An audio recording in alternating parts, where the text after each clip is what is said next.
একটা হাদিসে এসেছে যে নবী পাক সাল্লাল্লাহু আলাইহি ওয়াসাল্লাম বলছেন, যদি কোনো ব্যক্তি চুরিও করে, জিনাও করে, কিন্তু শিরিক মুক্ত আমল নিয়ে আল্লাহ পাকের সামনে দাঁড়ায়, তাহলে আল্লাহ পাক তাকেও মাফ করে দেবেন ইনশাআল্লাহ। আর এটাই সেই হাদিসের ব্যাখ্যা যে লা ইলাহা ইল্লাল্লাহ যে ব্যক্তি মন থেকে পড়েছে, কলবের মধ্যে যার সরিষার দানা পরিমাণ ঈমান আছে, মানে শিরিকের পাপ করেনি, ইনশাআল্লাহ তাআলা আল্লাহ পাক একদিন না একদিন তাকে জান্নাত দেবেন ইনশাআল্লাহ। আল্লাহ পাক তাকে শাস্তি দিতে পারেন, তাকে কিছু আযাব দিতে পারেন, কিন্তু কিছু আযাব দিয়ে হলেও তাকে মাফ করে দেবেন ইনশাআল্লাহ। এখন প্রশ্নটা হচ্ছে, তাহলে সহিহ বুখারীর এই হাদিসটা কেমন, যেখানে নবী পাক সাল্লাল্লাহু আলাইহি ওয়াসাল্লাম বলছেন কিয়ামতের দিনে আদম আলাইহিস সালামকে ডেকে আনা হবে। আদম আলাইহিস সালামকে ডেকে বলা হবে যে তোমার সন্তান যারা আছে, তোমার সন্তানদের মধ্যে জাহান্নামীদেরকে আলাদা করে ফেলো। তখন আদম আলাইহিস সালাম আল্লাহ পাককে বলবেন, হে আল্লাহ, কতজনকে আলাদা করব? আল্লাহ পাক বলবেন, প্রতি 1099 জনকে জাহান্নামের জন্য আলাদা করে দাও। এই হাদিসটি সহিহ বুখারীতে 4 বার এসেছে, 4 বার এসেছে। এই হাদিস শোনার পরে সাহাবীরা একটু বিচলিত হয়ে পড়লেন। সাহাবীরা বললেন যে তাহলে কেমন ভাবে কি হবে? তখন নবী পাক সাল্লাল্লাহু আলাইহি ওয়াসাল্লাম বললেন যে আশ্বস্ত হও, জান্নাতীদের কাতার হবে 120টা, 120টা কাতার হবে জান্নাতীদের। তার মধ্যে শুধুমাত্র নবী পাক সাল্লাল্লাহু আলাইহি ওয়াসাল্লামের উম্মতীদের কাতার হবে 80টা। এবং তিনি এই হাদিসটিও শোনালেন যে যে ব্যক্তি এই উম্মতের মধ্যে আল্লাহ পাকের সাথে শিরিক না করে মারা যাবে, শিরিক করবে না তার জীবন দশায়, সেই ব্যক্তি জান্নাত পাবে ইনশাআল্লাহ। দেরিতে হলেও জান্নাতে যাবে, কিছু আযাব, কিছু শাস্তি সহ্য করে হলেও জান্নাতে যাবে ইনশাআল্লাহ। এখন আপনার মনে প্রশ্ন জাগছে না যে তাহলে এত হিউজ পরিমাণ মানুষ কোন কারণে জাহান্নামে যাবে?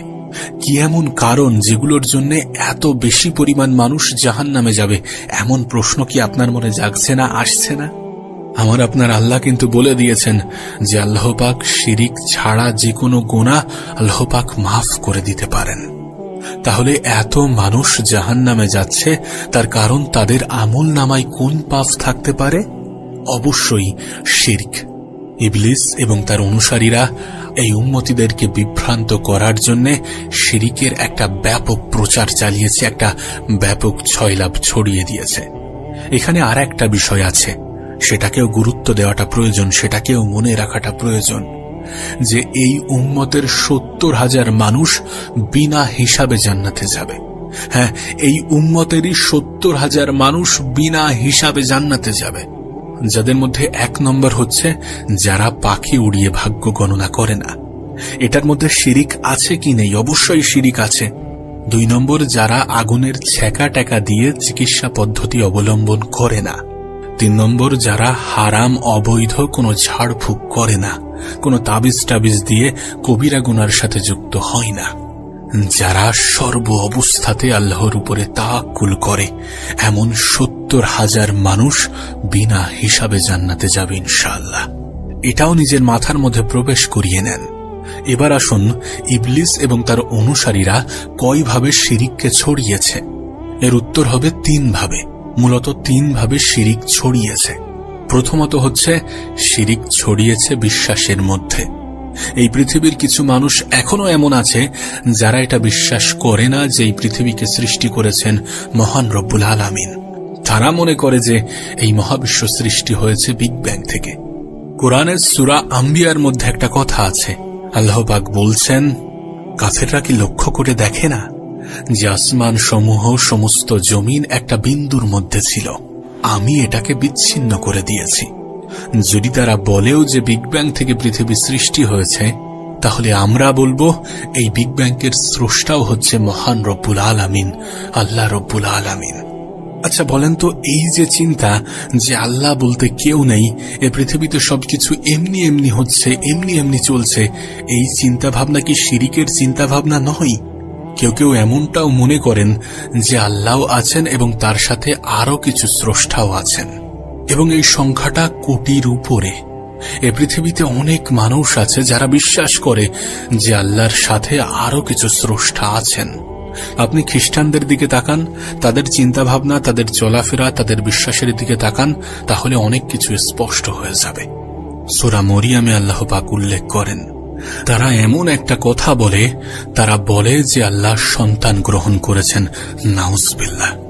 আল্লাহ পাক এই পরিপ্রেক্ষিতে কি বলেছেন একবার শুনুন। আল্লাহ পাক বলেন যে যখন তারা বলে যে আল্লাহ সন্তান গ্রহণ করেছেন, তখন আসমান নিজেই ফেটে পড়তে চাই, জমিন নিজেই চৌচির হতে চাই, এবং পাহাড়গুলো থরথর করে কেঁপে নিজেই নিচে পড়তে চাই। যদি আল্লাহ পাক এদের ইচ্ছার স্বাধীনতা দিতেন, তাহলে আসমান ফেটে পড়ত, জমিন নিজেই চৌচির হতে চাইত, আর পাহাড়গুলো থরথর করে কেঁপে নিচে পড়ে যেত। আমাদের মধ্যে যখন কেউ বলে ম্যারি ক্রিসমাস, তখন সেটা বিশ্বাস করে যে 25শে ডিসেম্বরে আল্লাহ পাক ঈসা আলাইহিস সালামকে জন্ম দিয়েছেন। নাউজুবিল্লাহ। বিষয়টা কি এমন? আমাদের মধ্যে কি কোনো মিথ্যার অপপ্রচার হচ্ছে না? অবশ্যই হচ্ছে। আর আমরা আমাদের নামাজে বলছি লাম ইয়ালিদ ওয়া লাম ইউলাদ কুল হুয়াল্লাহু আহাদ আল্লাহুস সামাদ। লাম ইয়ালিদ, তিনি কাউকে জন্ম দেয়নি, ওয়া লাম ইউলাদ, তানাকেও কেউ জন্ম দেয়নি, ওয়া লাম ইয়াকুল লাহু কুফুয়ান আহাদ। একবার এই সূরা পড়লে কোরআনের 3 ভাগের 1 ভাগ পড়ার নেকি হয়ে যায়। আর এগুলো এমনি এমনি হয় না, তার কারণ কোরআনের 3 ভাগের 1 ভাগ হচ্ছে আল্লাহ পাকের তৌহিদ। আমরা হয়তোবা অনেক সহজে সামাজিকতার দোহাই দিতে পারি, দিয়ে থাকি। আমরা দিই না, সামাজিকতার দোহাই দিই, কিন্তু সামাজিকতার দোহাই দিয়ে কতদিন চলবে? একবার ভেবে দেখুন কোন সমাজের কথা বলছি। যে সমাজ আমাদেরকে শিরিক শেখায় ওই সমাজ, যে সমাজ আমাদেরকে হারাম খাওয়া শেখায় ওই সমাজ, যে সমাজে মানুষ বেদাতি আমল করে ওই সমাজ। কোন সমাজের সামাজিকতার কথা বলছেন আপনি? কোন সমাজের সামাজিকতার কথা বলবেন আপনি? আমরা কোন সমাজের দাবিদারি করব? যে সমাজ নবী পাক সাল্লাল্লাহু আলাইহি সাল্লামের আদলে তৈরি সমাজ, আমরা সেই সমাজের দাবিদারি করব। যেই সমাজ জাহেলিয়াতের আদলে গড়া, সেই সমাজের আমরা দাবিদারি করব না। আল্লাহ পাক আমাদেরকে বোঝার তৌফিক দান করুক। আপনি দেখুন, এই সমাজে কিছু মানুষ গ্রহ নক্ষত্র চন্দ্রের পূজা করছে, কিছু মানুষ কবরের পূজা করছে, মাজারের পূজা করছে। দেখছেন তো আপনি? কিছু মানুষ মৃত ব্যক্তির কাছে নজর মানত এগুলো করে তো নাকি? কিছু মানুষ জাদু চর্চা করছে, কিছু মানুষ ভাগ্য গণনা করছে। এগুলো কি শিরিক নয়? প্রথম শিরিকটা হচ্ছে আকীদার, প্রথম শিরিকটাই হচ্ছে বিশ্বাসের। আল্লাহ ছাড়া কেউ অন্য কেউ সন্তান দিতে পারে, এইটা বিশ্বাস করাটাই শিরিক।